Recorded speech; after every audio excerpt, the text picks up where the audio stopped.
얽히고 설킨 세상 속에서 나를 지켜주는 법. 궁금한 법률 상식을 쉽게 속 시원하게 알려드립니다. 안녕하세요. 법 없이도 잘 살 것 같은 여자 배우 권경아입니다. 아는 것이 힘이다. 아는 법이 힘이다. 안녕하세요. 법이 있어야 잘 사는 여자 임지혜 변호사입니다. 어떻게 한 주 동안 잘 보내셨나요, 변호사님? 네, 굉장히 잘 보냈습니다. 일도 하고 가족들이랑 좋은 시간도 보내고 잘 보냈는데요. 선생님도 잘 보내셨죠? 네, 저도 재밌게 보냈습니다. 저는 이제 법대로 합시다. 이 스튜디오가 꼭 집처럼 느껴져요. 스튜디오 오면 너무 마음도 편하고 즐겁고 또 변호사님을 만나서 얼마나 즐거운지 모르겠습니다. 맞습니다. MC님, 사실 우리가 여기가 직장이잖아요. 그런데 이렇게 여러분들과 즐겁게 일할 수 있다는 거 저희 참 복받은 것 같습니다. 맞습니다. 사실 이 직장이라는 공간이 집 다음에 오래 있는 그런 공간이잖아요. 그렇죠. 근데 이렇게 집 같지는 않더라도 이렇게 직장에 오래 있을 때 마음 편하게 일할 수 있으면 정말 좋을 텐데, 정말 이 직장 가는 걸음이 정말 무겁고 두려운 그런 사람들이 요즘 정말 많다고 그러죠.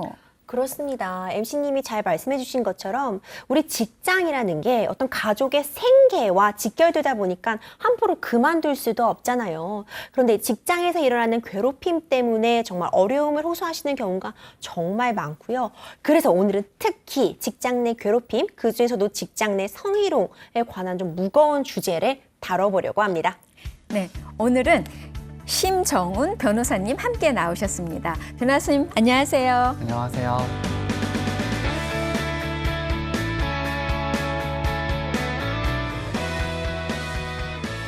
네, 이렇게 나와주셔서 너무 감사하고요. 2019년부터 그 직장 내 괴롭힘 금지법이 시행될 정도로 그렇죠. 정말 직장 내 괴롭힘이 이게 정말 사회적으로 큰 문제가 맞습니다. 되고 있잖아요. 이 직장 내 괴롭힘, 이거 정확하게 법적으로 어떤 개념인가요? MC님 그냥 쉽게 말씀드리면 직장 내에서 벌어지는 모든 그런 폭력적인 행동이나 언사, 정신적인 괴롭힘을 통칭하는 그런 말이라고 보시면 될 것 같아요. 근데 직장 내 괴롭힘이라는 말이 이제 근로복지법 개정을 통해서 이제 근로기준법 개정으로 직장 내 괴롭힘이라는 단어 자체가 이제 들어가게 된 거죠. 이제 법률에 명시적으로 직장 내에서 괴롭힘을 하는 행동을 해서는 안 된다. 이렇게 명시해 두고 있고요. 괴롭힘 발생 시 사업주가 어떤 조치들을 취해야 되는지 그런 조치 의무를 규정함으로써 근로자 인권과 노동자를 보호하기 위해 좀 노력하고 있는 상황이다. 이렇게 설명을 드릴 수 있을 것 같아요. 직장 내 괴롭힘이 그럼 어떤 경우에 해당하냐? 이 부분 좀 궁금해 하실 것 같아서 좀 더 설명을 드려보면요. 직장 내 괴롭힘은 사용자 또는 근로자가 직장에서의 지위 또는 관계 등의 우위를 이용해서 업무상 적정 범위를 넘어 다른 근로자에게 신체적, 정신적 고통을 주거나 근무 환경을 악화시키는 행위를 의미합니다. 이제 구체적으로 이제 신체적 괴롭힘, 폭행, 추행 이런 것들이 포함될 수 있고요. 언어적 괴롭힘 쉽게 생각해 보실 수 있죠. 폭언, 모욕적인 언사, 욕설 이런 것들이 포함되게 되고요. 직접적인 업무상 괴롭힘, 무시하는 언사를 한다거나 업무에서 배제를 고의적으로 시킨다거나 아니면 사적인 업무에 동원되게 하는 경우 있잖아요. 예를 들어서 변호사님 옛날에 긴장 같은 거 시킨다거나. 정말요? 네, 이게 사실 웃어넘길 일이 아니죠. 이렇게 사적인 가족 행사 같은 곳에 동원시키는 일, 그리고 직접적인 업무 외의 괴롭힘이라고 해서요. 예전에는 이런 거 많았죠, MC님. 술자리 같은 거 강요한다거나. 그렇죠. 그건 정말 많이 들어봤어요, 저도. 맞습니다. 행사 같은 데 같이 가자고 강요하는 행위들, 그리고 정말 나쁜 행위죠. 집단적인 따돌림. 맞습니다. 회의 같은 데에 한 명만 쏙 빼고 간다거나 회식 같은 곳에 참석을 배제시키는 등 이런 행동 등을 모두 통칭해서 직장 내 괴롭힘이다. 이렇게 이해하실 수 있을 것 같아요. 그럼 직장 내 괴롭힘, 이거 무슨 판단 기준이 뭐가 있나요? 네, 직장 내 괴롭힘의 판단 기준은 당사자 간의 관계, 행위가 행해진 장소, 또 상황 등을 종합적으로 고려해서 판단이 되게 됩니다. 사업장뿐만 아니라 사내 메신저, 또 SNS, 또 카카오톡 등 온라인 공간 또한 포함해서 판단되게 됩니다. 이때 당사자 간의 관계라고 하는 것은 가해자가 피해자에게 관계 우위에 서서 직장 내 괴롭힘을 행하는 것을 의미합니다. 여기서 개인 대 집단과 같은 수적 측면, 또 성별, 연령, 학력 등과 같은 인적 속성, 또 노조에 가입되었다든지 이런 것을 통한 직장 근로자 조직의 구성원인지 여부, 또 정규직인지 여부 등을 기준으로 관계의 우위를 판단하게 됩니다. 업무상 적정 범위를 넘은 행위인지인 경우에는 반드시 그 업무이 직접적으로 이루어지면서 하는 것만 포함하는 것이 아니라 업무 수행에 편승하여 이루어진 행위나 업무 수행을 빙자하여 이루어진 행위의 경우에도 포함되고 있습니다. 마지막으로 신체적, 정신적 고통을 주거나 근무 환경을 악화시킨 행위에 대한 근무 행위를 악화시키는 경우에는 설령 행위자에게 그러한 의도가 없었던 경우에도 인정이 될 수가 있고요. 또 인사권의 행사 범위라고 할 수 있더라도 사실적으로 봐서 그런 행위가 근무 환경의 악화라든지 이러한 경우에 해당되면은 역시 직장 내 괴롭힘에 해당할 수 있습니다. 길게 조건을 말씀해 주셨지만 간단히 좀 정리해 보면요. 결국 직장 내 괴롭힘을 판단하는 기준은 여러 재반 상황에 따라서 달라질 수 있지만 좀 중요한 부분은 그 고통을 당하는 그 피해자 입장에서 좀 생각해 보는 편이 필요하다. 이런 점으로 좀 정리 드릴 수 있을 것 같아요. 네, 보통 대부분 성인들이 직장 생활을 하거나 그렇죠. 경제 활동을 하는 상황이기 때문에 이번에 저희 쪽으로 상황 사례가 굉장히 많이 왔습니다. 첫 번째 사례부터 소개해 드리겠습니다.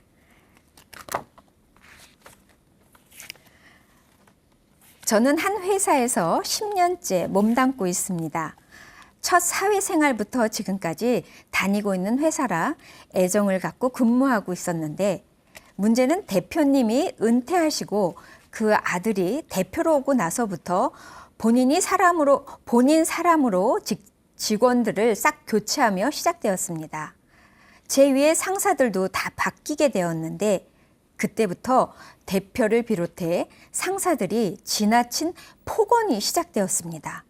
사소한 실수에도 직원들이 다 보는 앞에서 공개적으로 망신을 주고 그 머리로 어떻게 대학을 나왔느냐 등 다른 데 취직하는 건 그 나이에 어림도 없고 이 회사에서 붙어 있으려면 똑바로 하라는 등 정도가 심한 언사를 계속하고 있습니다. 불편한 회식 자리에 불러 강제로 술을 먹으라고 강요하는 건 다반사고 주말에도 본인의 개인 업무를 보기 위해 지방에 내려가면서 저에게 운전을 시키거나 짐을 나르도록 하는 일도 수차례입니다. 한 번은 주말에 저도 가정에 일이 있으니 이런 사적인 업무로 운전하는 것은 못하겠다고 말씀드렸더니 고래고래 소리를 지르며 옆에 있던 두꺼운 책을 던지는 일도 있었습니다. 회사를 그만두고 싶은 마음이 굴뚝 같지만 가족들의 생계를 책임지고 있기에 쉽게 그리할 수도 없습니다. 제가 어디 도움을 받을 수 있는 곳이 없을까요? 정말 이건 무슨 드라마에서나 나올 듯한 그런 이야기인데요. 임 변호사님, 이 사연 들으신 소감 어떠세요? 정말 안타깝죠. 이 사연이야말로 제가 앞서 직장 내 괴롭힘이 어떤 것이다 설명드렸을 때 업무상의 지위를 이용을 해서 업무상 적정 범위를 넘은 행위를 통해 신체적, 정신적 고통을 주는 행위에 딱 들어맞는다고 생각이 들거든요. 좀 전형적인 직장 내 괴롭힘 사례다 이렇게 설명드릴 수 있을 것 같아요. 그럼 이 사연자분은 어떻게 좀 구제받을 수 있는 방법이 있을까요? 네, 있습니다. 이제 근로기준법에 이 내용이 명시가 되어 있는데요. 누구든지 직장 내 괴롭힘을 당한 경우라면 사용주, 그러니까 회사가 될 수 있겠죠. 회사에 이 사실을 알릴 수 있습니다. 이런 사실을 사용주에게 알리게 되면 사용주는 이에 따른 적절한 조치, 그러니까 이제 직장 내 괴롭힘 사례가 발생했는지 조사도 해야 되고 적정한 징계도 해야 되고 사실관계를 밝힐 의무를 부담하게 되거든요. 이 과정에서 당연히 이런 행위를 고발했다고 해서 불이익한 조치, 인사상 불이익한 조치를 해서서는 안 되고요. 그리고 또 이런 사용자에 대해 알리는 조치뿐만 아니라 근로자는 근로기준법 위반 사실을 고용노동부 장관이나 이제 근로감독관에게 통보할 수 있는데요. 이제 사용자에게 사용자에게 신고를 했는데도 뭔가 제대로 조치가 이루어지지 못했다. 내가 사용자에게 이 사실을 알렸음에도 적정한 조치가 없다면 이 부분에는 관할 노동청에다가 신고를 하시는 것도 도움이 되실 수 있습니다. 아, 그렇군요. 빨리빨리 신고를 해서 그런 자기한테 피해가 안 가도록 해야 될 것 맞습니다, 같아요. 임수님. 신 변호사님, 그럼 만약에 이 회사 차원에서 조치 이외에도 다른 형사 고소나 아니면 소송 같은 거 이런 것도 할 수 있지 않을까요? 네, 직장 내 괴롭힘이 폭행이라든지 또 추행에 해당하는 형사사건인 경우에는 별도로 형사 고소를 하실 수 있습니다. 또 이런 괴롭힘이 피해자에게 정신적 피해를 준 경우 그에 대한 손해배상, 즉 위자료를 청구하실 수도 있는데요. 회사 차원에서 이런 직장 내 괴롭힘에 대한 대응이 신속하지 않을 경우 더욱 힘드실 수 있는데 이런 민사나 형사 사건 등을 통해서 또 권리를 구제받으시는 것도 한 가지 방법이 될 수 있습니다. 아, 정말 이런 부당한 대우를 받으면서도 이 생계를 책임져야 하기 때문에 정말 매일 직장에 무거운 발걸음으로 나가시는 이분을 생각하니까 정말 너무나 마음이 안타깝습니다. 맞습니다. 정말 부디 잘 해결되셔서 좋은 일이 있었으면 좋겠습니다. 자, 그럼 다음 사연 또 하나 소개해 드리겠습니다. 부푼 마음으로 회사에 입사하였으나 회사 내에서 상처만 받았습니다. 근로계약서에 명시되어 있지 않은 설거지, 바닥 청소와 같은 허드렛 일만 시키는 날도 다반사였고 원치 않는 음주를 강요하거나 술을 마시지 않는다는 이유로 회식 자리에서 저만 빼고 다른 사람들만 참석하게 하는 등 따돌림을 경험했습니다. 가장 화가 나는 부분은 이런 사실을 회사 측에 알리고 시정 조치를 요구했으나 오히려 이런 사실을 신고했다는 이유로 더욱 저를 따돌리며 자진 퇴사하든지 지방 발령을 가라고 압박하고 있다는 점입니다. 직장 내 괴롭힘을 신고했다는 이유로 이런 부당한 처분을 하다니 저는 구제받을 방법이 없을까요? 아니 이거 직장 내 괴롭힘을 신고하라고 법도 이게 생겼는데 이거 신고했다고 이렇게 부당한 처벌을 받는 거 이거 말이 안 되는 거 아닙니까? MC님 당연히 안 됩니다. 이렇게 직장 내 괴롭힘을 사용자에게 알렸는데 사용자가 이 사실을 알린 오히려 피해자를 그렇죠. 해고한다거나 그 밖에 불이익한 처분을 하는 경우 예를 들어서 직위를 다른 곳으로 발령해내는 경우도 있을 것 같고 전근을 보내기도 할 수 있을 것 같아요. 이런 식으로 부당한 처분을 하는 경우에는 당연히 할 수 없도록 규정이 되어 있고요. 이를 위반하면 사용자는 3년 이하의 징역 또는 3천만 원 이하의 벌금에 처해질 수도 있습니다. 정말 이건 꼭 지켜줘야 될 것 같아요. 그렇죠. 매일 출근하는 곳이잖아요. 맞습니다. 신 변호사님, 만약에 이런 직장 내에 괴롭힘을 당하는 분들에게 어떤 법적인 조언 이거 하나만 해주세요. 네, 직장 내 괴롭힘을 신고하더라도 과연 가해자에게 그에 상응하는 징계가 내려질지, 또 혹시 회사가 이 사건을 그냥 덮으려 하지는 않을지, 또 내가 가해자한테 보복을 받지는 않을지, 또 내가 이 직장에 계속 다닐 수 있을지에 대한 고민이 되는 것이 사실입니다. 그러나 가만히 있으면 바뀌는 것은 없고 계속 그 신체와 정신이 그냥 피폐해질 뿐이기 때문에 법이 피해자를 보호하고 있는 여러 규정이 있는 만큼 피해 사실을 반드시 적극적으로 신고를 하셨으면 좋겠습니다.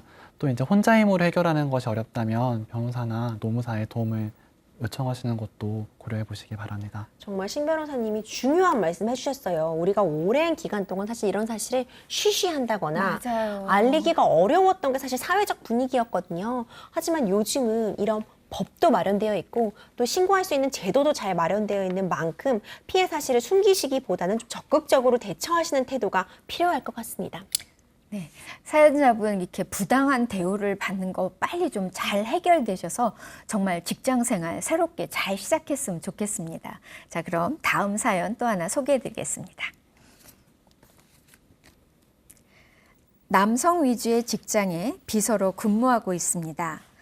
남자들이 많다 보니 너무 편하게 말들을 하시는데 저는 매일매일 스트레스를 받고 있습니다.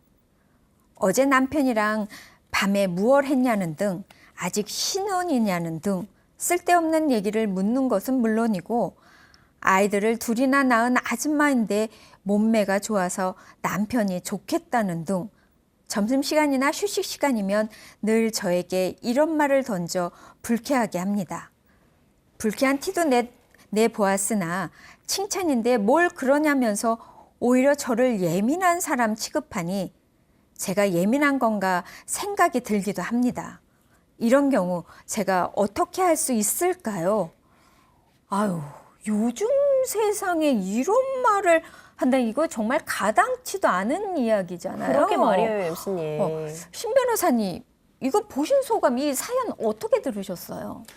네, 칭찬인데 뭘 그러냐, 또 너무 예민한 거 아니냐라는 말은 가해자들이 자신을 정당하게 해서 흔히 하는 변명인데요. 본인들의 배우자나 아니면 자녀들이 직장에 저런 말을 들었다고 생각하면은 저렇게 절대 얘기할 수 없을 것 같은데 참 안타깝습니다. 변호사님, 이거 명백하게 이거 직장 내 성희롱 아닌가요? 네, 그렇습니다.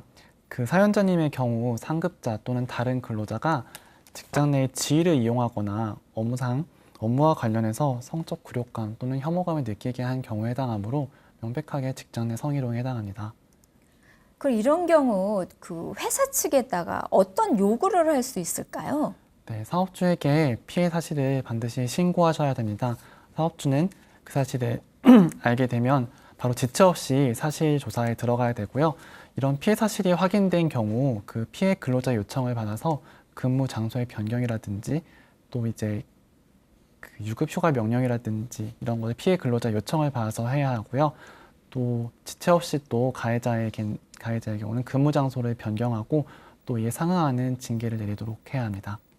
네, 그럼 이 회사 측에서도 어떤 조치를 취하겠지만 별도로 뭐 형사처벌 같은 거 이런 거 뭐 좀 할 수 있는 방법이 없을까요? 네, 그런 생각들을 많이 하실 것 같은데 이게 좀 어려운 부분이 있어요. 우리가 형법상에는 뭐 강제추행, 강간, 이런 물리적인 폭행, 폭언 등이 동반된 강제추행 같은 부분은 처벌하는 규정이 굉장히 빼곡하게 잘 들어차 있는데 사실 이런 언어적인 희롱의 부분이 딱 들어맞게 뭔가 처벌하는 규정이 존재한다고 보기 좀 어려운 측면이 있거든요. 다른 여러 재반 사정에 수반했을 때 뭔가 처벌이 되는 거지. 이제 모욕죄 같은 것을 생각해 볼 수 있는데 이제 모욕죄라고 하는 것은 이제 사실을 적시하지 아니하고 사람의 사회적 평가를 저하시킬 만한 표현을 하는 경우를 모욕죄로 좀 규율을 하고 있는데 대표적인 경우가 욕설을 하는 경우가 사실 대표적으로 모욕죄에 해당하는 경우거든요. 좀 여러 면에 있어서 딱 이렇게 언어적인 희롱이 형사처벌이 되는데 딱 어떤 조항에 의해서 어떻게 형사처벌이 된다 이렇게 말씀드리긴 좀 어려운 측면이 있습니다. 아, 이게 참 애매하군요. 그렇죠. 제가 들어보니까 사연자분 이야기만 들어도 제가 굉장히 불쾌한데 맞습니다. 정말 이런 일은 다시 일어나면 안 될 것 같습니다. 사연자분 이제 혼자 해결하기 어려우시다면 전문가의 도움을 받는 것도 굉장히 중요할 것 같습니다. 자, 그럼 다음 사연 또 하나 소개해 드리겠습니다. 저는 45세 남성으로 생산직으로 근무하고 있습니다. 저희 회사 직원들은 모두 남성인데 제가 작업을 하고 있으면 상사들이 뒤에서 껴안는 신용을 한다거나 성기를 만지거나 툭툭 치기도 합니다. 아무리 같은 동성끼리라도 정말 기분이 나쁜데 이것도 성희롱인가요? 아니 아무리 친한 친구도 아니고 친한 친구라고 할지어도 이거는 굉장히 이런 행위는 너무나 불쾌하죠. 기분 나쁘고 불쾌할 것 같아요. 이 사연자분 경우 이거 동성지간이라도 이건 성희롱에 해당되는 거 아닌가요? 맞습니다. 당연히 성희롱에 해당할 수 있고요. 특히 이제 많은 분들이 피해자를 오히려 여성의 한정으로 생각하시는 경우들이 있어요. 하지만 굉장히 많은 남성 피해자도 존재하고 계신다는 점을 꼭 기억하셔야 하는데요. 이제 이런 경우, 우리 사연과 같은 경우, 두 경우 모두 업무상 이제 관련성이 있죠. 업무상 관련성이 있고 그와 같은 행위로 인해 성적 수치심, 성적 굴욕감을 느끼고 있는 경우에 해당할 수 있기 때문에 이 경우 직장 내 성희롱에 해당합니다. 우리나라가 직장 내 성희롱에 대해서 규정하고 있는 여러 법률들이 있는데요. 양성평등기본법, 남녀고용평등법, 국가인권위원회법 등이 성희롱 피해자를 여성으로 한정하고 있지 않습니다. 그렇기 때문에 그 여성이나 혹은 이성, 그러니까 이성 간에만 일어나는 것이다 이렇게 규정하고 있지 않기 때문에 남성도 당연히 성희롱 피해자가 될 수 있고요. 그리고 남성에 대한 성희롱, 여성에 대한 성희롱 모두 법률상 성희롱 개념에 포함될 수 있습니다. 그러니까 동성 간에도 그 성희롱이 성립된다는 걸 기억하시고요. 사연자분은 이런 불쾌함을 상대방한테 꼭 표시하셔서 더는 이런 경험을 하시면 안 될 것 같습니다. 맞습니다. 정말 이거 생각만 해도 너무 싫은 것 같아요. 그렇죠. 자, 아무리 친하다고 해도 선을 넘는 행위는 절대 해서는 안 되는 거잖아요. 이런 그렇죠. 행위는 딱 선을 넘은 행위다 이렇게 판단하셔야 될 것 같아요. 네, 잘 해결됐으면 좋겠습니다. 자, 그럼 다음 사연 또 하나 소개해드리겠습니다. 저는 부품 공장에서 일을 하고 있는 여성입니다. 작업장에서 제 동료인 남자 직원이 저를 갑자기 뒤에서 껴안으며 잘 지냈느냐, 주말 동안 보고 싶었다 하는 얘기를 하길래 당황해서 엉거주춤하고 있는데 저에게 다른 남자 상사가 다가와서 내 거야 손대지 마 라고 하는 것이었습니다. 저는 너무 놀라고 당황해서 어찌할 줄 몰랐습니다. 그 이후에도 이 사람들은 저를 뒤에서 껴안는다거나 어깨를 주무른다거나 하는 불쾌한 신체 접촉을 계속하고 있습니다. 기분이 너무 나쁘고 불쾌한데 제가 어디에 피해를 신고할 수 있을까요? 임 변호사님, 이거는 성추행 아닌가요? 그렇죠. 이거 말도 안 되죠. 이거 회사에다 알리는 건 너무나 당연한 거고, 이거 형사처벌도 가능한 사건 아닌가요? 오늘 사연들이 다 MC님을 자꾸 흥분하게 맞아요. 만드시는 그런 사건들만 들어오고 있네요. 정말 안타까운 상황인데요. 이거 당연히 강제추행에 해당합니다. 근데 이제 우리가 강제추행이라고 하면 어떤 유형력, 폭행 이런 식의 힘을 사용해서 추행을 하는 경우를 강제추행이라고 하는데 우리 대법원에 따르면 강제추행에 기습추행이 포함이 되어 있다고 봐요. 그러니까 이 기습추행이라고 한다면 갑자기 뒤에서 껴안는다거나 기습적으로 뭔가 행동을 하는 경우에 그렇죠. 이 경우에도 모르는 사람이니까 갑자기 당할 수밖에 없잖아요. 그렇죠. 이 뒤에서 껴안는 행위 같은 경우를 이제 대표적인 전형적인 기습추행의 예로 보고 있거든요. 이제 그와 더불어서 이제 언어적인 성희롱도 좀 행하신 것 같아요. 뭐 잘 지냈냐, 주말 동안 보고 싶었다, 뭐 내 거야 손대지 마 이런 부분은 언어적으로는 성희롱에 해당할 수 있을 것 같습니다. 네, 이런 피해 사례를 겪는 분들이 안타깝지만 정말 주위에 너무 많은 것 같습니다. 정말 많이 들려오고 있잖아요. 그렇죠, 이런 교수님. 게요. 근데 이런 분들이 뭔가 증거를 좀 남겨두셔야 나중에 소송을 가더라도 유리하잖아요. 우리가 그렇게 많이 알고 있었잖아요. 그렇죠. 저희가 법대로 합시다 하면서 늘 매회 강조드리는 거죠. 결국 증거. 소송은 증거 싸움이다. 어떤 식으로 내가 권리를 주장하려면 그에 합당한 증거를 좀 모아가시는 게 필요하거든요. 맞습니다. 신 변호사님, 그럼 이렇게 할 때 증거, 어떤 증거들이 좀 필요할까요? 네, 일단 피해 사실을 그때그때 시간 순서대로 정리하는 것이 굉장히 중요합니다. 또 관련 자료들은 그 시간 순서대로 맞게 첨부하는 것이 필요합니다. 또 CCTV가 혹시라도 있는 곳에서 발생한 피해의 경우에는 CCTV 기록이 항상 있는 것이 아니기 때문에 또 삭제가 되기 전에 미리 확보해 놓도록 요청하는 것도 필요한 절차입니다. 또한 법은 대화하는 당사자 사이에서는 서로 몰래 녹음하는 경우에도 처벌하고 있지 않은데요. 그래서 이 경우 가해자의 발언이라든지 아니면 피해 상황 당시에 녹음해 두는 것도 도움이 될 수 있습니다. 네, 저희가 아까도 얘기했듯이 법대로 합시다. 제가 진행하면서 제일 기억에 남는 게 증거를 수집하는 거. 그렇죠. 이게 제일 중요했잖아요.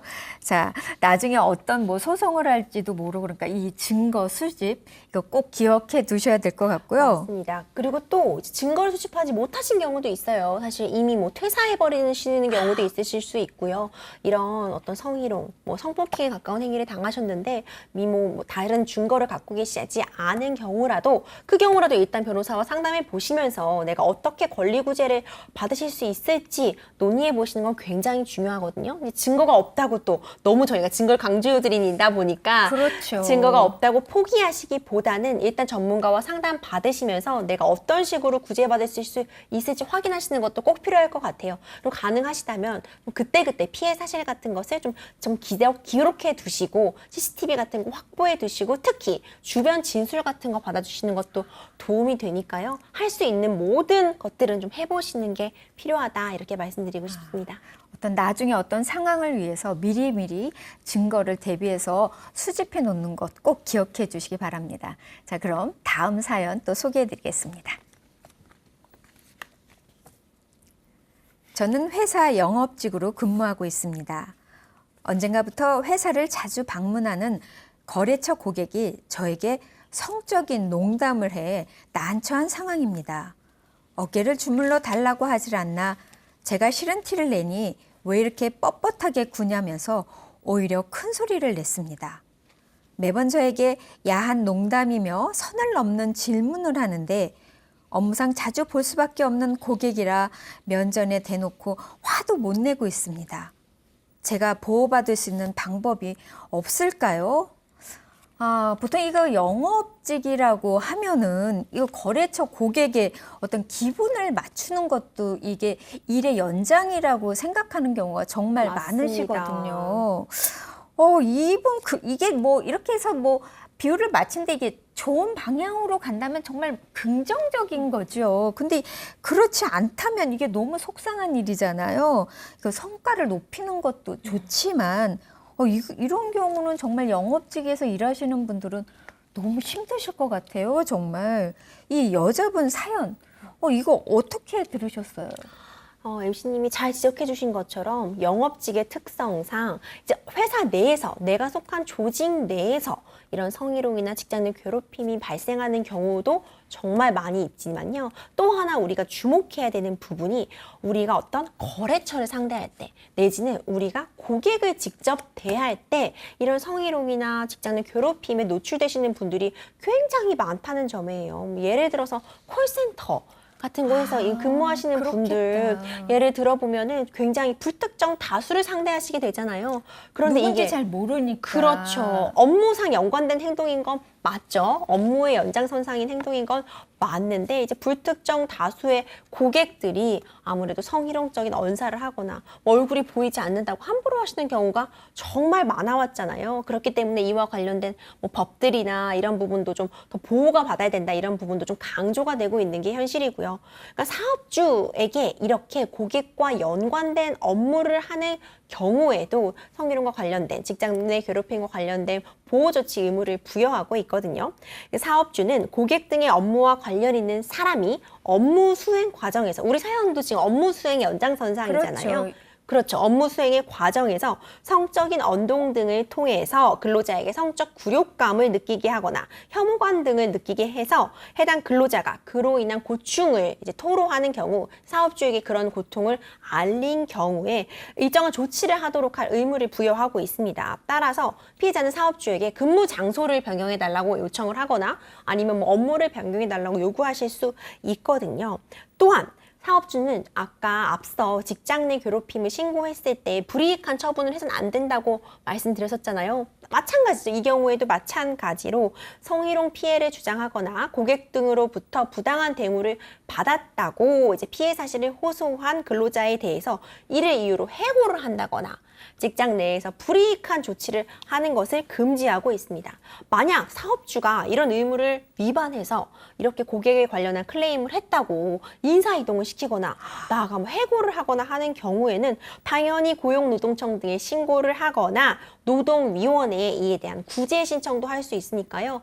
이렇게 고객 등을 상대로 해서 이런 피해 사실을 겪은 분들은 좀 주저하지 마시고 좀 적극 신고를 하시고 만약 신고를 했는데 사업주로부터 부당한 또 처분을 받으셨다면 또 거기서 또 좌절하지 마시고 좀 고용노동부에 신고하시는 등의 절차를 거치셔야 되는데 사실 MC님 저도 이렇게 구제 절차를 빼곡하게 말씀드리지만 신정훈 변호사님도 아시다시피 참 근로자가 이런 걸 따박따박 요구하기가 쉽지가 않잖아요. 있잖아요. 이게 직장이라는 건 생계가 연결되어 있어서 이게 참 쉽지 않은 것 같습니다. 네, 그래서 이런 조치가 있다는 것은 저도 명확하게 알려드리고 싶지만 이게 또 현실적으로 이렇게 다 조치하시기 어렵다는 점도 저 또한 잘 알고 있기 때문에 하지만 그래도 부당한 처분을 받고 계시다면 적어도 이런 게 내가 권리라는 점은 명확히 인지하시고 최대한 행사해보시라 이렇게 권해드리고 싶어요.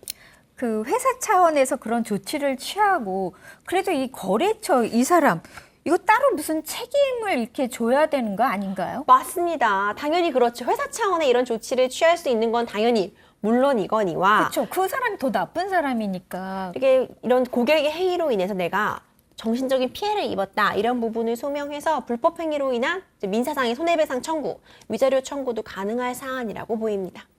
그럼 이렇게 불법 행위를 해서 처벌을 할 때 어떤 손해배상을 우리가 청구하잖아요. 그럼 그 손해배상 액수는 어느 정도로 책정을 해야 하는 건가요?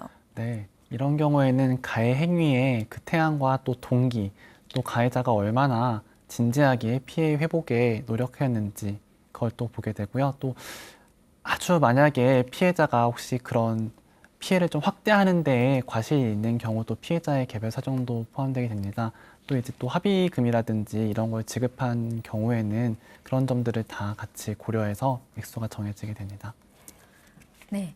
고객을 놓칠까 봐 이걸 참고 있는 건 정말 해결 방법이 아닌 것 안 되죠. 같습니다. 맞아요. 적극적으로 신고하고 방어를 해야 될 것 같아요. 자, 사연자분 부디 정말 잘 처리돼서 정말 행복한 직장 생활이 이어졌으면 좋겠습니다. 자, 그럼 다음 사연 또 소개해 드리겠습니다. 저는 청소 용역 업체에서 공공기관에서 파견되어 일하고 있는 중년 여성입니다. 그런데 시설 관리부장은 저를 볼 때마다 제 등을 쓰다듬거나 어깨를 감싸는 등 행위를 하곤 합니다. 저는 공공기관 내 성고충 신고센터에 일을 신고했지만 공공기관은 2달이 지나도록 묵묵부답입니다. 저는 어떻게 하면 좋을까요? 임 변호사님, 이 사연 어떻게 생각하세요? 굉장히 안타깝습니다. MC님, 우리 파견 근로자라는 단어 좀 많이 들어보셨죠? 그렇죠. 네, 이런 경우 사실 또 파견 근로자분들이 상대적으로 좀 더 열악한 지위에 놓일 수 있어요. 아무래도 계속적으로 근무하시는 관계가 아니다 보니까 여러 사안에서 좀 파견 근로자분들이 좀 더 열악한 지위에 놓이시는 경우가 많이 있거든요. 파견 근로자에 대한 성희롱 사안이다 이렇게 볼 수 있을 것 같고요. 이런 행위가 사실상 좀 많이 일어나고 있어서 좀 굉장히 안타까운 마음이 듭니다.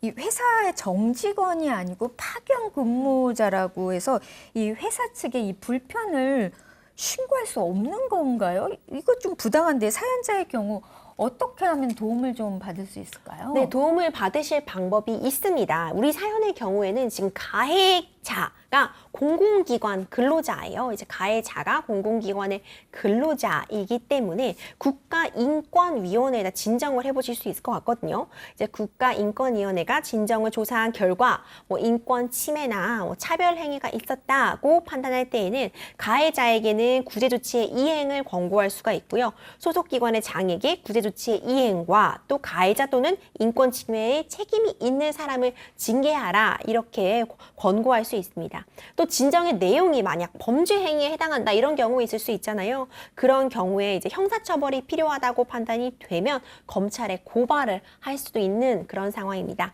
한편 이제 민간 기업의 경우에도 파견 근로자들이 굉장히 많이 파견되기 때문에 이런 일이 또 똑같이 그렇죠. MC님 발생할 수가 있잖아요. 이제 이 경우에는 파견 근로자가 직장 내 성희롱을 당한 경우 해당 사업장의 그 사업주에게 신고를 할 수 있고 사업주는 이제 행위자에 대한 징계 조치 등을 꼭 취해야 하는 그런 상황입니다.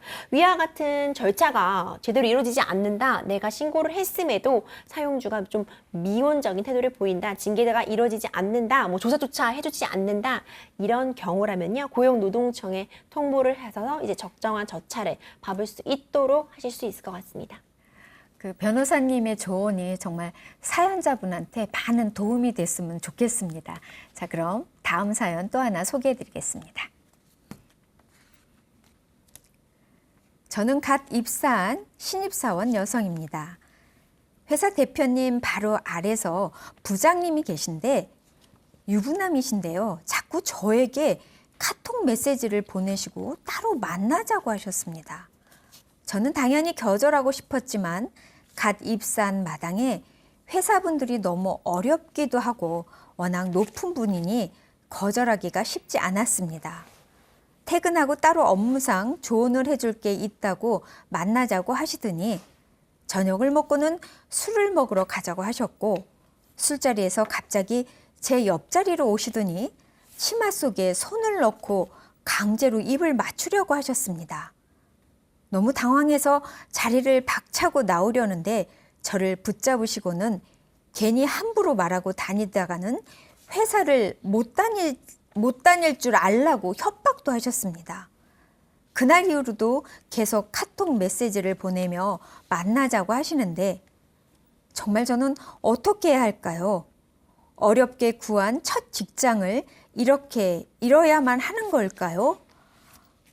아니, 권력을 이런 데다가 사용하시다니 이거 정말 나쁜 상사인데요. 말도 안 되죠. 회사에 이제 막 발을 들인 이 초년생의 미래를 어떻게 보면 짓밟는 행동이잖아요. 평생 트라우마와 상처로 남을 그런 네, 행동이죠. 저는 이거 사연만 읽는데도 너무 지금 좀 화가 나는데요. 이 가해자, 이거 고소해야 되는 거 아닌가요? 네, 형법상 강제추행에 해당하며 당연히 가해자를 수사기관에 고소할 수 있습니다. 아, 이런 사안을 보면 꼭 이렇게 뻔뻔한 사람들이 합의하자. 이래서 이렇게 합의하고 또 이게 합의금을 받으면 이 사람 그럼 처벌받지 않는 건가요? 네, 과거에는 형법상 강제추행죄가 친고죄여서 피해를 당하더라도 피해자가 수사기관에 고소를 하지 않거나 고소를 한 경우에도 이를 취소하면은 더 이상 처벌되지 않았습니다. 네, 형법이 개정되어서 지금은 강제추행죄는 더 이상 친고죄가 아닙니다. 그래서 고소를 하는지 여부 또 고소를 취소하는지 여부와 관계없이 합의를 하는 경우에도 가해자는 처벌되게 됩니다. 대신에 합의를 하였다면 아무래도 그 처벌의 정도가 약해지게 되겠죠. 또 합의해주지 않으시더라도 민사소송을 통해서 피해를 배상받으실 수 있는데요. 또 가해자가 또 합의를 또 집요하게 요구하는 경우가 있습니다. 또 그런 경우들을 또 고려하셔서 별도로 소를 제기하실지 아니면 합의를 하실지를 결정하시는 게 좋을 것 같습니다. 이런 사람은 정말 회사에서 다시는 마주치고 싶지 않을 것 같은데 이 사연자분은 그럼 회사 측에 했다. 이 가해자를 어떤 뭐 처벌을 해서 이거 해고하는 이런 징계를 해달라 이렇게 요구할 수 있는가요? 사실상 어떤 사람을 뭐 채용하고 해고하고 하는 인사권은 회사가 갖고 있는 것이죠. 그러니까 사용자가 갖고 있기 때문에 뭐 피해자가 요구를 한다고 해서 뭐 반드시 해고를 해야 된다거나 그런 상황은 아닙니다. 다만 우리가 앞서 계속 살펴본 것처럼 직장 내 괴롭힘이나 성희롱이 발생했을 때 이 피해자는 사업주에 알릴 수 있다고 했고 그 사용자는 사업주는 이제 그 사실관계에 대해 조사를 하고 적절한 조치를 취해야 된다고 반복해서 말씀드렸잖아요. 이 과정에서 피해자의 의견을 꼭 필수적으로 청취하게 되는데 이 과정에서 가해자를 징계해달라, 가장 높은 수위에 처벌해달라 이런 부분을 강력하게 요구하실 수 있을 것 같아요. 강력하게 정말 정말 인사권을 가지고 계신 이 대표님께서는 꼭 정말 강력하게 어떻게 처벌을 하셔서 제2의, 제3의 피해자가 발생하지 않게 해주셨으면 정말 좋겠습니다. 정말 사연자분 잘 해결됐으면 좋겠습니다. 자, 그럼 다음 사연 또 하나 소개해드리겠습니다. 5년간 몸담았던 회사에서 성희롱을 당하고 직장을 그만둘 수밖에 없었습니다. 타 부서에서 부임한 팀장이 저의 외모를 평가하며 치마를 입은 게 더 예쁘다, 모모씨 가슴을 보러 회사에 온다 등 매일매일 성적인 표현을 일삼았고 저는 극도의 스트레스를 받았지만 생계를 책임지고 있는 입장이었기 때문에 회사를 그만두지 못하고 꾸역꾸역 버텼습니다. 그게 병이 되었는지 공황장애와 우울증을 얻어 더 이상 사회생활을 하지 못할 지경에 이르게 되었습니다. 회사 상사의 괴롭힘으로 마음의 병까지 얻고 생계도 막막하게 됐는데 이것도 산재 신청이 가능한가요? 정말 이런 성희롱은 너무 기분 나쁜 거에서 그치지 않고 어떻게 보면 정신적, 육체적 이런 병까지 이어질 그렇죠. 수 있잖아요. 이래서 대인 기피증이 생긴다거나 우울증이 생긴다거나 이건 정말 어떻게 보면 사회생활이 불가능하게 만드는 그런 거 충분히 같아요. 그럴 수 있을 것 같아요. 맞아요. 이런 직장 성희롱, 이로 인해서 정신적인 스트레스가 굉장히 심해지는데 이거 산재 신청 가능한가요? 네, 근로복지공단이 성희롱을 이유로 산재를 인정한 경우가 있습니다. 2000년 부산의 한 새마을금고 임원이 업무를 논의하자는 이유로 직원을 밖으로 불러내 성폭행을 시도하다가 상처를 입힌 사건이 있었는데요. 그 사건에서 산재가 인정되었습니다. 또 2011년 현대자동차 아산 공장의 협력업체에서 발생한 성희롱 사건은 100일이 넘는 농성을 통해서 성희롱의 산재 인정이 크게 알려지게 된 계기가 되기도 하였습니다. 근로복지공단은 직장 내 성희롱을 위험 요인으로 봐서 산재를 인정하고 있는데요. 그 성희롱에 특수한 인정 기준이 있는 것은 아니고요. 대신에 그 업무와 관련하여 정신적 충격을 유발할 수 있는 사건에서 이에 발생한 외상후 스트레스 장애나 또 고객 등으로부터 폭력, 폭언 등 정신적 충격을 유발할 수 있는 사건 또는 이와 직접 관련된 스트레스로 인하여 발생한 적응장애 또는 우울병 에피소드를 산재로 인정하고 있습니다. 이때 산재를 인정한 핵심 기준은 재해가 업무 수행 과정에서 발생한 것인지 또 이제 이런 재해가 업무 때문에 발생한 것인지 그 인과관계를 따지고 있습니다. 그 사연자님의 경우에는 직장 내 성희롱이므로 업무 수행 과정에서 발생한 것임은 명확하고요. 이제 그런 질환이 이런 성희롱 때문에 그렇게 발생한 것인지 그 인과관계 여부만 증명이 되면은 산재 인정을 받을 수 있을 것으로 보입니다. 정말 다행이네요. 직장 내 괴롭힘 아니면 성희롱을 당하고 계신 분들은요, 정말 나중에 소송을 위해서라도 이런 증거들을 정말 잘 모아두셔야 될 것 같습니다. 피해 사실을 입증할 만한 증거들이 많은데 이거 어떤 것들을 준비해 두는 게 좋을까요?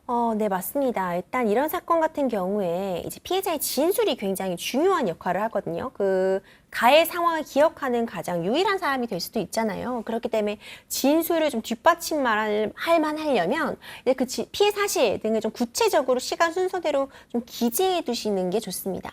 그럼 아무래도 좀 진술을 할 때도 좀 더 명확하고 구체적인 사례를 들어가면서 진술을 하실 수 있기 때문에 이렇게 진술 내용을 뒷받침할 만한 내용들을 좀 메모해 두셔라 이렇게 말씀드리고 싶고요. 또 CCTV는 보관 기간이 또 마련이 되어 있거든요. 그렇기 때문에 보관 기간이 지나면 삭제돼 버리는 경우가 많기 때문에 그렇군요. 그렇죠. 몰랐네요. 저는 또 그거. 보관 기간이 지나기 전에 좀 미리미리 CCTV를 좀 복사해 두신다거나 백업을 요청해 두시는 그런 절차를 마련해 두시는 게 필요할 것 같아요. 그리고 이제 말씀드리는 것처럼 이제 통화한 내역들 좀 녹음해 두시거나 문자 메시지 같은 거 이런 부분들 캡처해 두시고 이런 거 좀 미리미리 좀 잘 보관해 두시고 정리해 두시는 게 필요할 것 같습니다.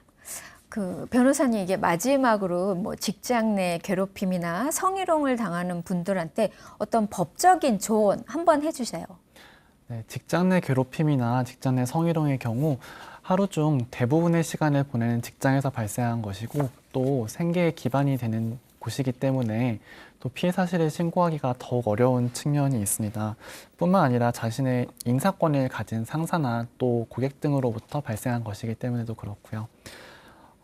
일단 이런 사건이 발생하면 우선 가해자에게 명확하게 불쾌하다는 의사표시를 하는 것이 매우 중요합니다.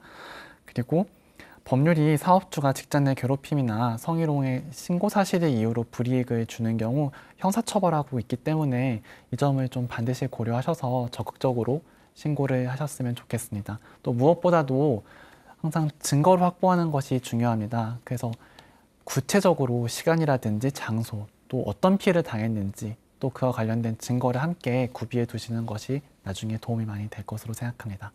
네, 오늘 말씀 너무 잘 들었습니다. 법대로 합시다. 오늘은 직장 괴롭힘에 대해서 알아봤습니다. 건강한 직장 생활 문화를 만들기 위해서는 정말 배려하고 서로 조심하는 말 한마디에서 시작된다고 생각합니다. 상대에게 불편하게 하는 말, 또 불쾌한 행동을 하기 전에 그런 일을 당하는 상대가 내 가족이다.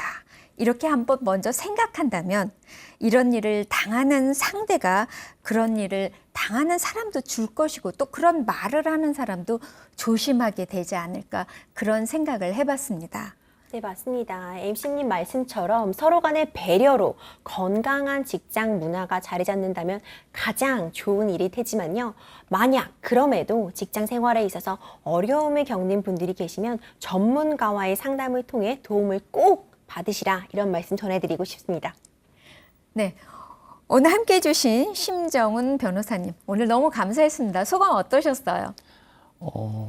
아무래도 직장 내 괴롭힘 또 직장 내 성희롱은 우리의 직장 생활 터전에서 발생하는 것인 만큼 혹시라도 이런 피해를 겪고 계시다면 오늘 방송을 보시고 반드시 신고를 하셨으면 좋겠습니다. 네, 오늘 나와주셔서 너무 감사합니다. 저희는 여기서 인사드리고 다음 주에 더 유익한 법률로 다시 찾아뵙겠습니다. 지금까지 함께해 주신 여러분 감사합니다.